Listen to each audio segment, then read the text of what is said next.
मैं आपको अपने जीवन की सही घटना बताता हूँ।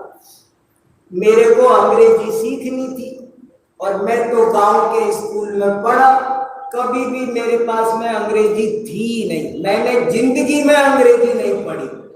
और सारी, आपको तो पता है, गुरुकुल में संस्कृत गुरु माध्यम से सारी पढ़ाई हमारी। आज हम संस्कृत धारा प्रवाह बोल सकते हैं, लेकिन अंग्रेजी में हम जीरो, अंग्रेजी नहीं आती।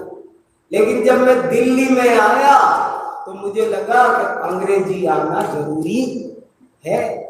अंग्रेज, हमारी यूनिवर्सिटी में सारे नोटिस अंग्रेजी में निकले, और भी काम पड़े। बाहर से, अमेरिका से पढ़ने हमारे यहाँ स्टूडेंट आते, वो अंग्रेजी में पढ़ते। तो मैंने सोचा अंग्रेजी पढ़ी जाए।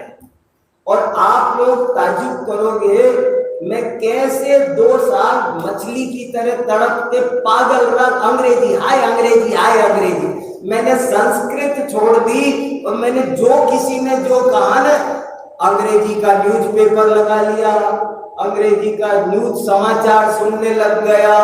ये करो, वो करो, वो करो, वो ट्यूशन। एक हमारे यहाँ Cambridge English centre, Cambridge school. हमने कहा बाबा ये जितनी फीस लेगा देंगे, पर अंग्रेजी सीखेंगे। मगर मैं क्या बताऊं, मुझे अंग्रेजी मेरे पार पड़ेगी। और मैं बहुत थक गया, पजल्ड हो गया। और मेरे डायरिया अभी घर में भर के रखी है, मैंने ना बहुत अंग्रेजी के सेंटेंस बनाए, नोट्स बनाए, मीनिंग याद किए, पर अंग्रेजी नहीं आ रही। अब क्या करें? आखिरकार मैंने क्या किया कि हमारे घर के पास में एक छोटा सा ऐसे ही स्कूल चलता है, और उसमें प्राइमरी स्कूल वालों को एक टीचर अंग्रेजी पढ़ाती है। तो मैं वहां गया, मैंने कहा आप मुझे भी अंग्रेजी पढ़ा दोगे क्या? बोले क्या? ऊपर से नीचे तक देखने लगे, तुम्हें अंग्रेजी? मैंने कहा हाँ मुझे।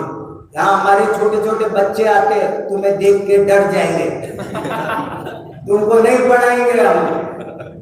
मैंने कहा नहीं मैडम मुझे परमिशन दे दो। मैं पीछे ही पीछे चुपचाप बैठा रहूंगा, कुछ नहीं बोलूंगा, सवाल नहीं किया करूंगा, कुछ भी आपको डिस्टर्ब नहीं करूंगा, आप मुझे पीछे बैठने दो। जो फीस औरों से लेते हो उससे ज्यादा फीस में जमा करूंगा, पर मुझे बैठने दो। उन्होंने मुझे परमिशन दे दी। अब मैं रोज आना, समय से पहले।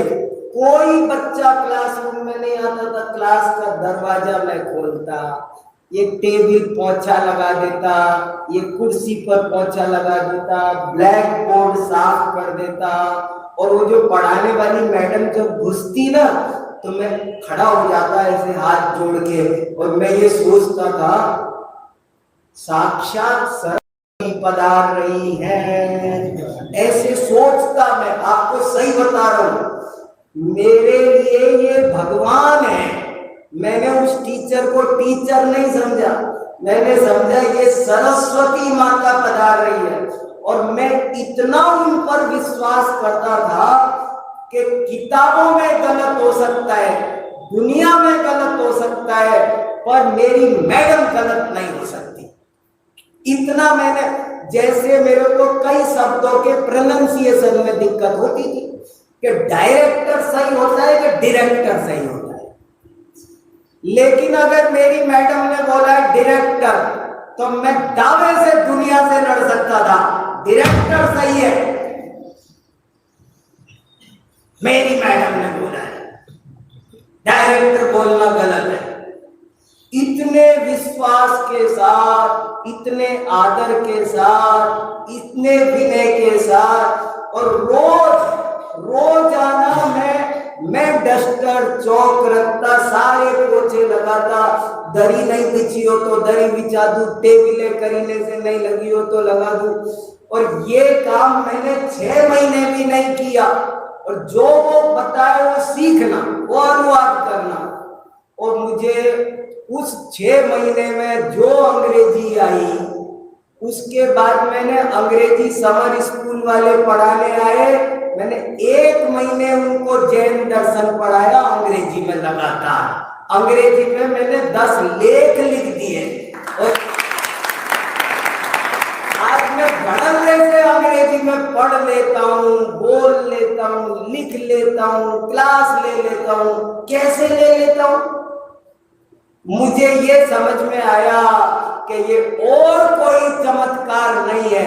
पैसे तो मैंने बहुत खरीदे थे, किताबें तो मैंने बहुत खर्च की थी, दूर दूर तक बहुत गया था, और मुझे जिस दिन अंग्रेजी आई उस दिन मेरी इस विनय के कारण आई। विद्या विनय से आती है।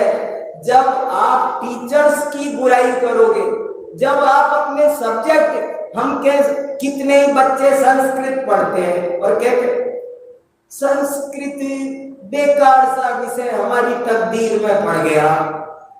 आपको उसके प्रति विनय नहीं है, आपको आएगी कैसे संस्कृत? जब आप उसकी निंदा कर रहे हो, जब आप उस विषय की और उस विषय के अध्यापक की निंदा कर रहे हो, तो वो ज्ञान आपको कभी आ सकता नहीं है। इसलिए विनयाचार